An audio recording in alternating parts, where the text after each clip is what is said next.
And we're live. Hey, good morning. How are you today? It's 8:45 on the East Coast. I'm Jack Gately from Jack Gately Real Estate and the Online Real Estate Academy, joining you today from beautiful Plymouth, America's hometown. I wanted to start off this edition of Real Estate News for Real Estate Agents. So basically, I just made that name up a couple of minutes ago. So this is episode 1, effectively. And I wanted to start off with the kind of an episode of Ask Jack. So in this episode of Ask Jack, you've got questions, I've got answers. Somebody asked my wife this question yesterday, and the question was this: with interest rates so high, should I bother to get my real estate license? And you're thinking about it all wrong, because there's always money to be made in the real estate market as a real estate agent. The question is who's going to make it? And also, if you're thinking about timing your entry into the market based upon the interest rate, no, those are apples and oranges, right? You've got to enter the real estate market as an agent as soon as you can, because it usually, by the time you get the hang of things, interest rates will be completely different. They'll be higher, they'll be lower. I don't know. Nobody knows. But if you start the process today, at the end of September 2023, when you finally get your license, it's going to be like a 2-month process. God knows what interest rates will be in 2 months. And you really can't expect this is not something where you're going to make money this quarter or even this half a year, or, it's a long-term career opportunity, unless you're going into Boston rental market. And actually, I dropped a video on the Boston rental market earlier this week. And so unless you're getting the Boston rental market, or unless you have like a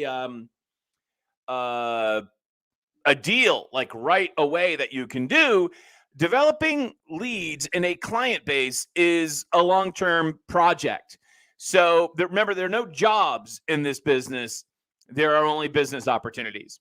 So forget about the interest rate and just dive right in, because it's going to be different by the time you get here. Is the water fine right now? No, the water's not fine right now. And there's a number of people that are actually dropping out of the business. And that just means that when things finally get going, then there'll be opportunity for people that are still here.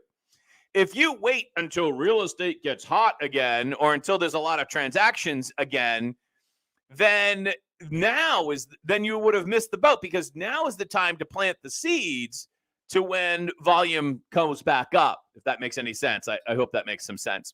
So in this edition of Ask Jack, I hope I've answered your question.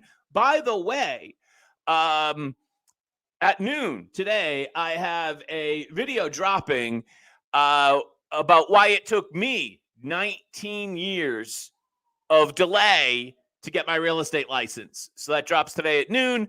I hope you like it. All right. So, by the way, also I should add, tomorrow is the last day for the pre-launch pricing for the Part-Time Agent Academy. So the Part-Time Agent Academy, we launched it on Monday.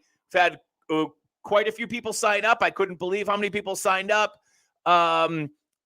We hit our goal for this week on Wednesday.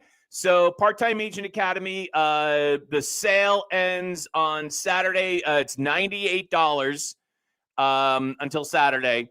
And then Sunday morning pricing go back up or to its original intended price, which is $199. So save $101 between now and Saturday. And as I said here in this quote, these are the lessons I wish someone taught me when I started off.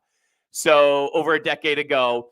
And that's why I also dropped that video yesterday about why it took me so long to get my real estate license.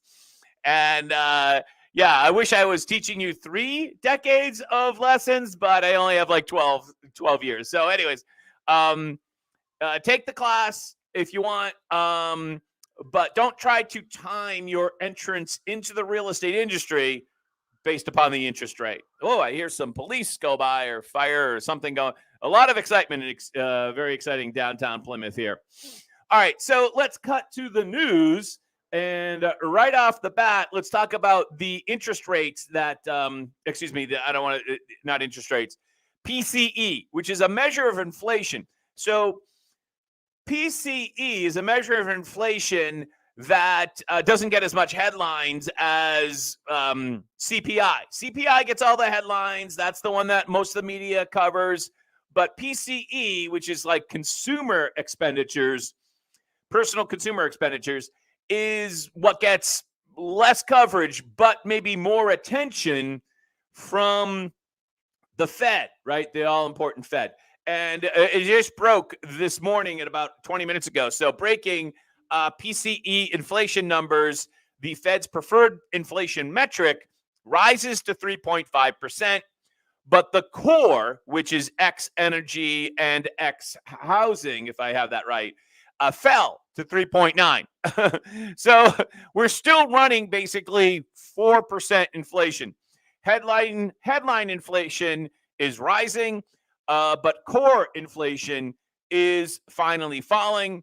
What does the Fed do now is the question. And yeah, that's a really good question. What does the Fed do now? Most of the smart money right now is predicting that the Fed will be raising interest rates at least one more time this year, and maybe even more so. Yesterday, we saw a very slight dip in mortgage rates. So mortgage rates yesterday closed at 7.6%. That's your average 30-year fixed. That's the quote by Mortgage News Daily. And the day before, they were 7.65. So they went down just a teeny bit because the bond market, I think, took a little bit of a breather. They were like, oh, bond market was tuckered out after it's been going up straight up for like a couple of days. And so yesterday kind of traded sideways and just kind of went slightly off the top, right? Slightly off the high. Today, they're opening up at, as of this moment, at 4.53, we'll call it. So it's not going to move. Oh, there it is, 4.53. Might move down a touch with this PCE number, but we'll see how the days go along. I don't think we're going to be dramatically below 7.5 anytime soon. We're sticking at this number. I think there's just going to be traded relatively sideways until we have finally another Fed rate hike decision, which I think is definitely going to come before the end of the year. And I think they're going to be going up. It wouldn't surprise me just with momentum in the marketplace right now that we edge towards 8 in the next couple of weeks on the Mortgage News Daily average. So yesterday, this guy called Neel Kashkari, who you may have heard of, I think he used to serve in the Treasury Department. Now he's with the Fed. Neel Kashkari isn't sure if interest rates are high enough to stop inflation. So he is the Minneapolis Fed president. And he told this to CNBC on Wednesday. It's now Friday morning. Sorry for being slightly late on this story. That he's unsure whether the central bank has raised rates enough to tame inflation. So in other words, he's like pro rate hike is basically what he's saying. He cited various concerns that we might not be as restrictive as we would otherwise think. And so this is feeding into a lot of people take what he has to say very seriously.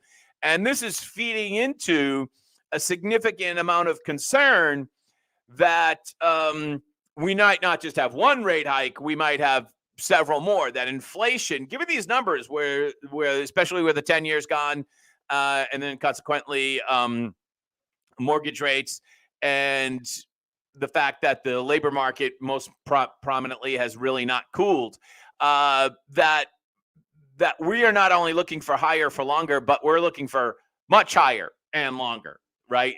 So it was, remember about a year and a half ago, 2 years ago, oh, it's transitory. Oh, this is just a blip.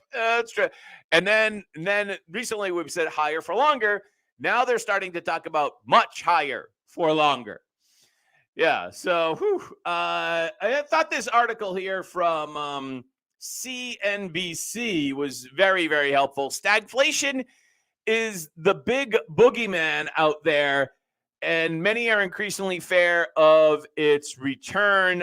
Oil prices are surging to $100 a barrel.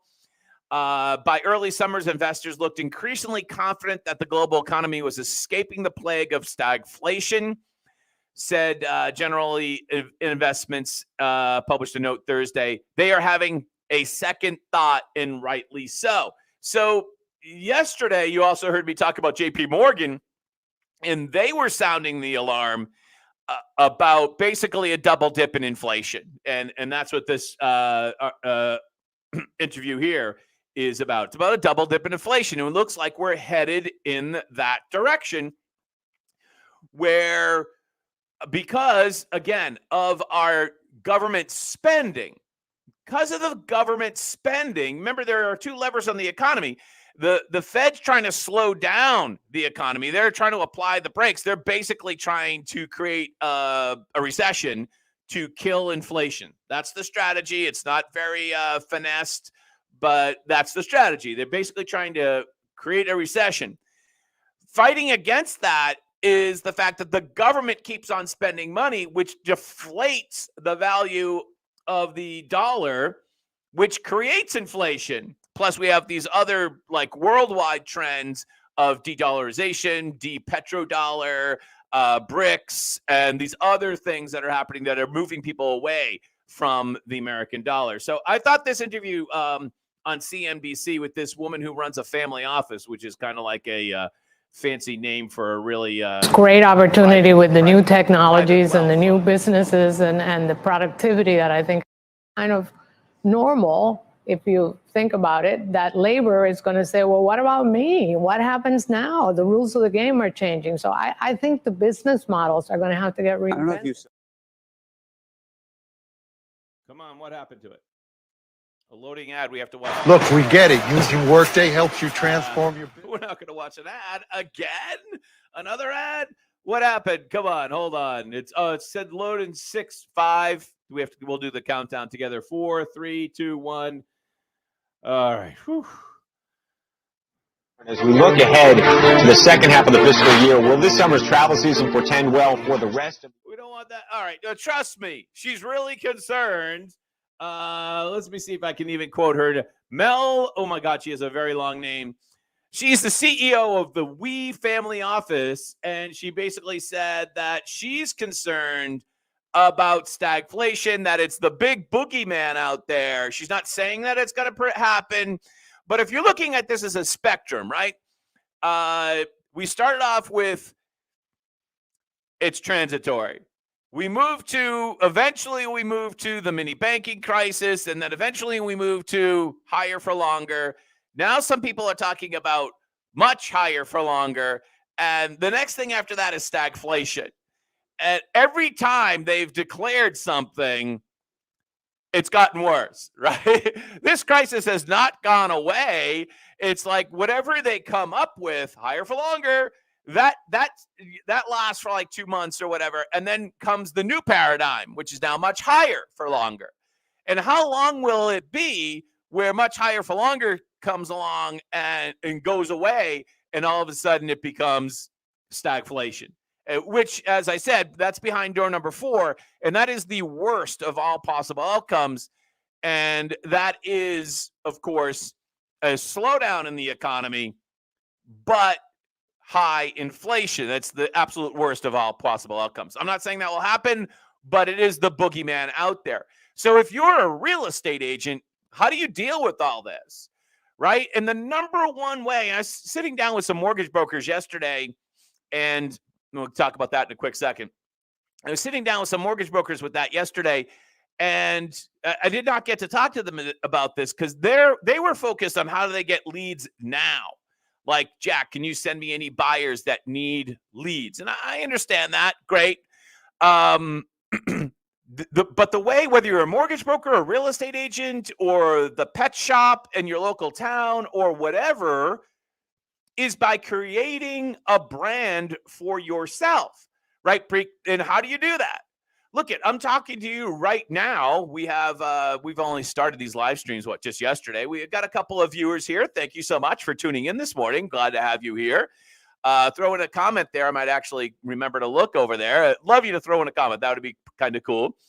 But the way you weather these economic storms is by having personal brand, by having a brand.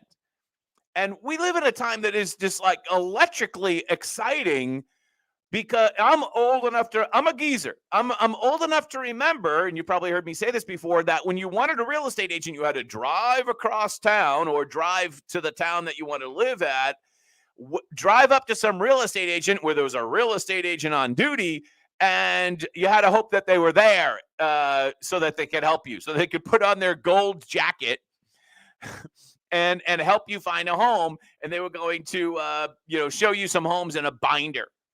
Those days are over. This is Main Street right here. This is Main Street. You have a tremendous opportunity to promote yourself and to gain market share over basically every other agent in your town, because hardly any of them are actually creating meaningful, sticky content on a daily basis. Hardly any of them. And you have that huge opportunity, whether it's going to be a live stream or a blog or a podcast or whatever it's going to be, video of a different sort. There's a huge opportunity. You don't have to talk about real estate. You don't want to. You can talk about whatever you want to talk about, whatever you can get a following around and you have a mutual interest in. I mean, this opportunity out there is just like staggeringly, it's huge. And if you take advantage of that, it really doesn't matter whether the economy's up or down, because you'll have brand that surpasses that. And the people that will fail and that will struggle are the ones that are buying attention, because attention is going to become very, very expensive to buy, but you can earn it through content for free. If you're helpful and if you entertain, you can earn that attention for free if you put in that time. And it's resilience based versus the economy. Something to think about. All right. So last item on today's live stream, I was sitting with the mortgage brokers yesterday, and we were talking about the commission lawsuits and how is this all going to work out. And I realized that something funny is going to happen in the future relative to the commission lawsuits. As many of you know, a lot of real estate agents, they don't read the listing, and it's a classic thing with real estate agents. They will call you up, for instance, and ask you if the property is still available. Yeah, that's why it's in the MLS. It's still available, right? And they will ask you also, like, how do I request a showing? Even though right in the MLS, it gives special showing instructions. They're written there in black and white. You can't miss it. And for my listings, it's always email me. It specifically says, don't call me, don't text me, email me a showing request. And we all know that agents don't do that. They don't read the instructions.